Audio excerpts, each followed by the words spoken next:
Today I'm going to address the global phenomena that is men being afraid of their wives, and I'm going to reveal what I believe is the secret cause of most divorces. Now, the comedian Bill Burr does a rant in one of his specials about how he can't understand that stereotype of the men who go and sleep on the couch when they're in trouble with their wife. You know, he just doesn't get it. He doesn't get how a man can be forced to sleep on a couch in his own house when often he's the one who paid for it. And he goes on to say, you know, the woman can't physically dominate you most of the time unless you're, married to an MMA fighter, so there's no threat there. She can withhold sex, but you can just jerk off, so there's no threat there.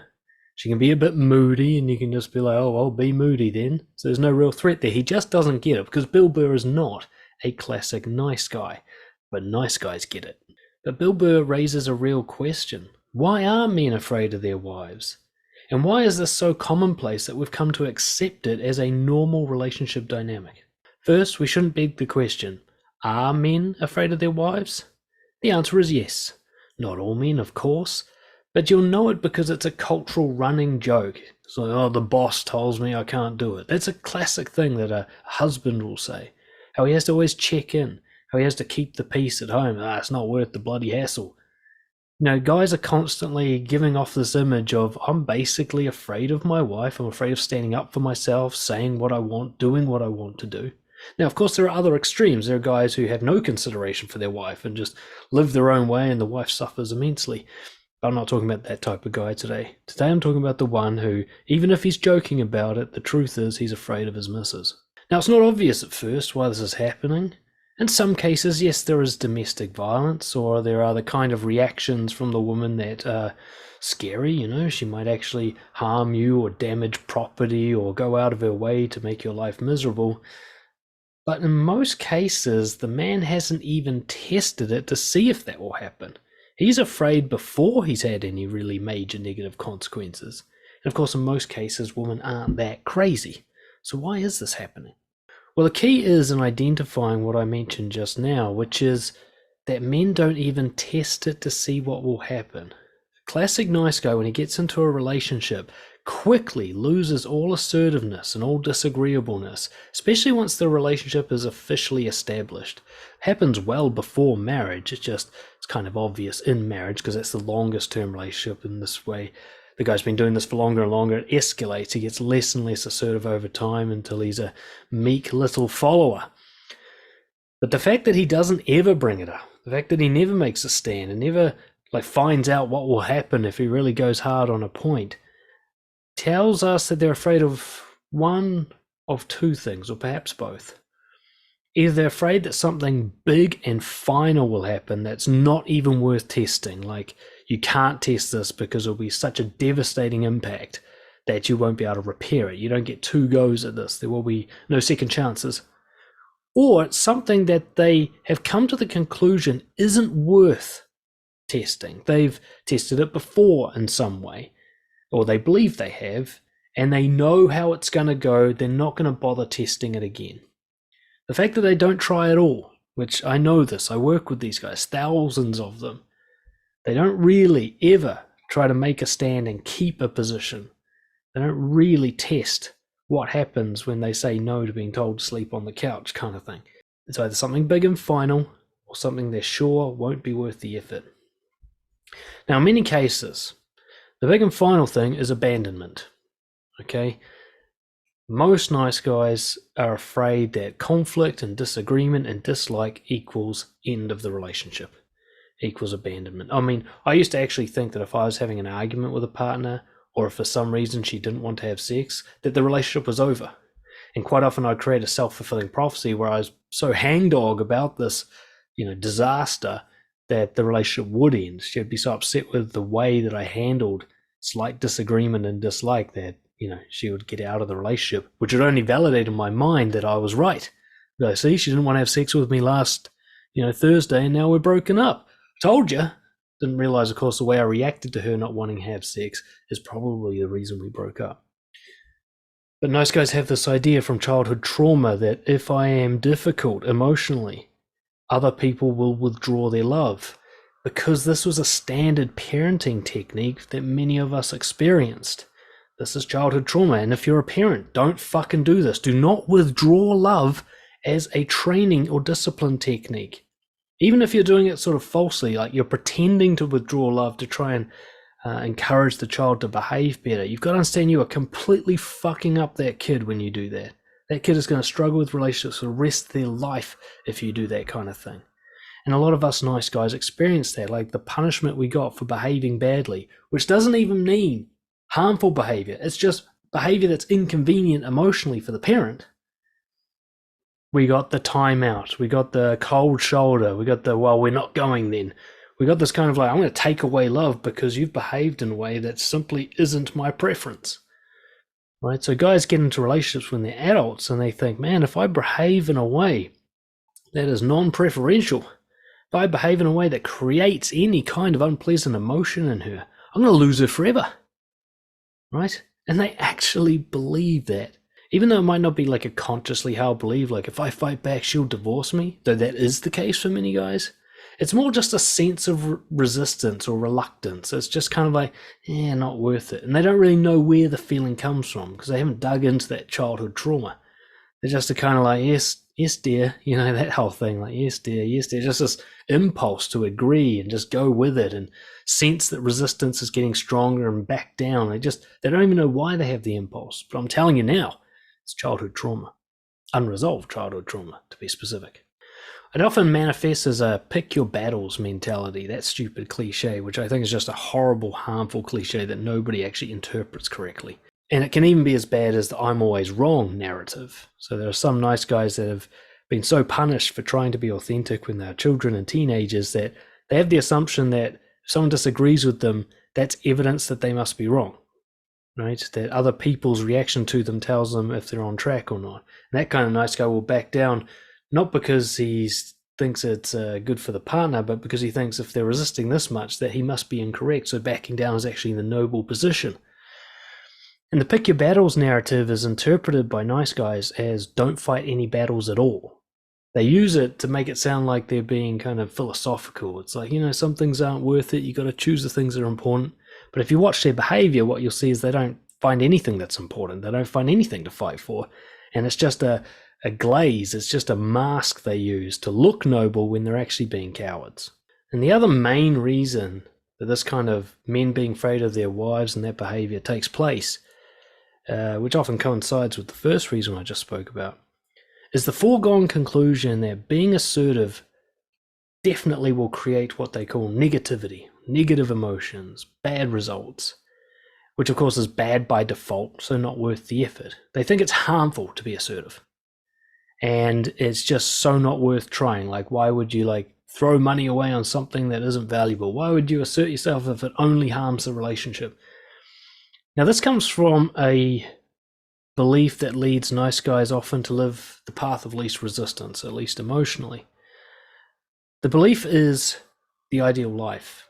And the ideal life for a nice guy is one where there's no tension or conflict. It's what Dr. Robert Glover calls a smooth, problem-free life. This is at the heart of nice guy syndrome, the desire to create this life that doesn't have any effort or struggle or unpleasant emotions, especially in any sort of social sphere. And so what happens is you think, well, if the perfect life has no conflict, then the way to achieve it is to not have conflict, obviously. So if I am having conflict, I'm doing it wrong. So nice guys always think if I'm assertive and that creates resistance, I must be doing this wrong because a perfect life wouldn't have this resistance. So they're always kind of trying to find this way where there's no conflict at all throughout the day, throughout the week, the month, the year. You know, when I was in a relationship, my first ever long-term relationship, I used to be proud, and I'd proudly tell people that we never had any arguments. I used to be superior, smug. I'm like, it's my first relationship and I've already nailed it. We don't have any arguments. And I know a lot of nice guys, probably some watching this video right now, who are actually proud of the fact that they do not have conflict in their relationship. And they don't realize that they are sitting on a fucking time bomb, that the lack of conflict in the relationship shows that they are afraid of their wives and that somebody, probably both people in the relationship, aren't being honest. I've even I had a great session with a client the other day where he tried to justify it philosophically, referencing Stoicism. He's talking about Marcus Aurelius and so on, and all these great Stoics who talk about trying to avoid having conflict, or great martial artists who say you learn to fight so you don't have to fight, and all these kind of philosophical ideals about no conflict, which they interpret as meaning don't be assertive, don't stand up for yourself, be like water, just get out of the fucking way. That's how they interpret it. And yet, as I said to him, Marcus Aurelius was the emperor of Rome. He was spent nearly his entire rule in warfare. This is not a pussy. This is not a man who can't assert himself. He was in the most complex and dangerous political sphere at the time that he was living, and he was the boss of it. You don't do that spinelessly, right? So Marcus Aurelius was no fucking pussy. He wasn't a coward. He was asserting himself probably on an hourly basis with somebody. He was constantly in battles, either emotionally or politically or physically. He was also a great wrestler, from what I understand, as were many philosophers. So the idea that it's philosophical to avoid conflict is not only incongruent with the philosophy, but it's a cop-out for being assertive. Assertive is not the same as aggressive. See, aggressive is going to someone and harming them when there's no reason to. All right, it's crossing the line. It's trying to cause damage in somebody else's life, trying to control somebody else. Assertive is just stopping them from doing that to you. Assertive is the wall of your fort that they can't get past. Now, you don't actually go over and invade their fort, but you don't let them invade yours. That's assertiveness. The buck stops here. I'm not tolerating that behavior. Stop it right now. I'm going to do what I want. You do what you want. I'm not harming you, so leave me the fuck alone. That's assertiveness. A lot of nice guys will say, no, everything's aggression and it always harms other people, and philosophy says you shouldn't do that, so I'm noble for being a pussy. And once a nice guy gets married, you get into this intersubjective cultural thing, which is almost global, as far as I can tell, which is that this is what being a husband is. The wife is the boss. You're this browbeaten little coward, and you just kind of roll your eyes and joke with your mates and talk about how the missus won't let you do this and won't let you do that, and you have to hide this from her because otherwise she'll throw a fucking fit. This idea that you're scared of her reacting to you being honest, and that's okay because everybody else is. Just because you all drink poison doesn't make it healthy. This whole thing is a great example of what I call the nice guy backfire. And the backfire is a strategy that actually creates the very thing that it's trying to prevent. And nice guy syndrome is just rife with this. I've made other pieces of content about this that you can go and check out. But basically every strategy that a nice guy has was formed in childhood by a child who didn't know shit, an immature mind. And when they get into adulthood, it just backfires. If you have a strategy to stop people leaving you, you end up lonely. And with nice guys, the strategy of being fearful of their wives to avoid conflict leads to divorce. It leads to the abandonment. It leads to the horrible emotional rift of a dead relationship where people are just staying together out of sort of moral obligation and there's no love. The very thing that you would hate to be in is what you're causing. What you don't understand as a nice guy husband, that you need to stand up for yourself and cause short-term conflict in order for long-term results like being respected, being trusted, being relied on as a protector, being seen as a real man that is attractive. All of these things come from you being assertive to your partner. See, and in trying to avoid and prevent conflict, you doom the relationship. You make her unsatisfied, you make her feel unsafe, you make her very unlikely to want to stay, you make her much more likely to cheat. The instant gratification of her not being upset right now comes at a terrible long-term cost. And I know this because I work with the guys who are in their 40s and 50s and now they're divorced, all right? I know where this leads, where it always leads. Even if she brags about how lovely you are to her friends, that's actually a red flag. If you're doing things right as a husband, she should have something to complain about. There should be that bit of behavior you do that just annoys her and you still won't change. There'll be that thing you said that offended her and that thing that you do that she doesn't understand and she wishes she did something else. There has to be a bit of that for you to be authentic. If there's none of that, if she just goes to her friends like, my husband's the greatest guy in the world, he never fucking steps wrong, he's so lovely, I just feel so happy all the time, you're in trouble. Yeah, you're in trouble. For real. Now, For those of you where the reaction is something extreme, it's what we call in manipulation talk an extinction. So if you're dealing with, say, a narcissistic or antisocial personality, and they are deliberately manipulating you and deliberately holding you down with fear, and you try to stand up for yourself, they'll do what's called an extinction, which is they'll have such an extreme overreaction to you standing up to yourself that it just absolutely decimates you and makes you never want to do it again.